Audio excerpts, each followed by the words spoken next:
Assalamualaikum warahmatullahi wabarakatuh. Baik, teman-teman, kami dari kelompok 8 akan mempresentasikan tentang pengadaan dan seleksi SDM. Adapun anggota dari kelompok kami yaitu Mutia Nurlianti, Ifar Fadila, dan Anugrah Ramadana.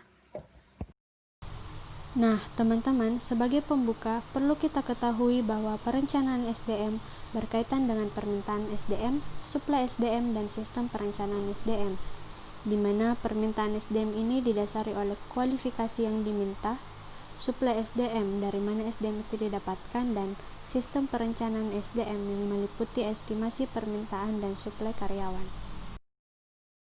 Seperti yang kita ketahui, seleksi merupakan kegiatan yang dilakukan oleh organisasi atau perusahaan untuk memilih calon karyawan yang memiliki kriteria sesuai dengan apa yang telah ditetapkan oleh organisasi atau perusahaan tersebut.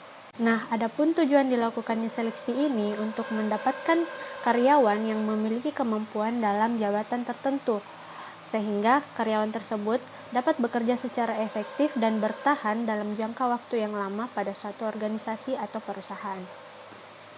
Nah, di dalam proses penyeleksian ini terdapat beberapa metode, yaitu metode non-ilmiah dan metode ilmiah. Metode non-ilmiah ini yaitu metode yang didasari oleh pengalaman calon karyawan, sementara metode non-ilmiah ini didasari oleh kualifikasi dan kebutuhan khusus.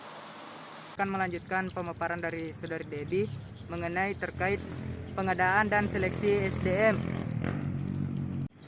Pengadaan dan seleksi SDM yaitu suatu kegiatan yang dilakukan oleh perusahaan atau organisasi untuk memilih calon karyawan mana yang lebih memenuhi kriteria untuk dipekerjakan suatu perusahaan. Nah, adapun prinsip-prinsip dasar dalam pengadaan dan seleksi SDM.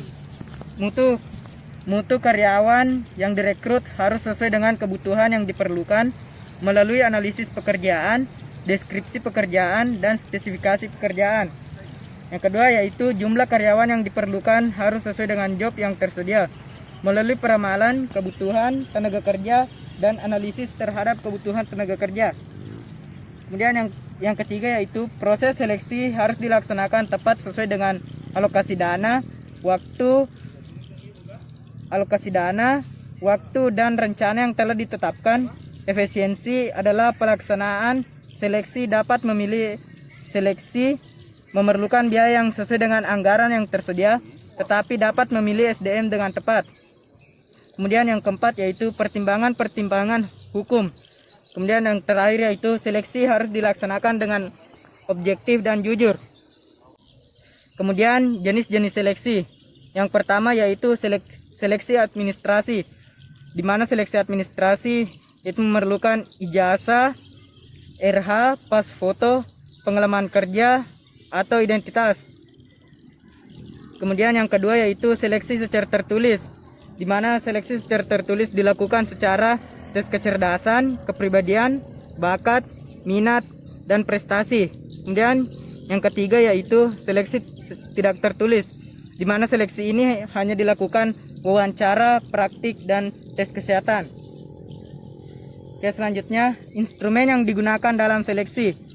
Yang pertama yaitu surat-surat rekomendasi, surat lamaran, TPA, tes kepribadian, tes psikologi, tes wawancara, assessment center, tes kesehatan, dan yang terakhir yaitu handwriting analysis. Oke, baik. Terima kasih sebelumnya. Saya akan melanjutkan pemaparan dari teman-teman kelompok saya mengenai pengadaan dan seleksi sumber daya manusia. Di sini saya akan memaparkan pendapat saya sendiri mengenai hal ini. Pengadaan dan seleksi SDM dilakukan untuk membantu organisasi dalam mencapai tujuannya.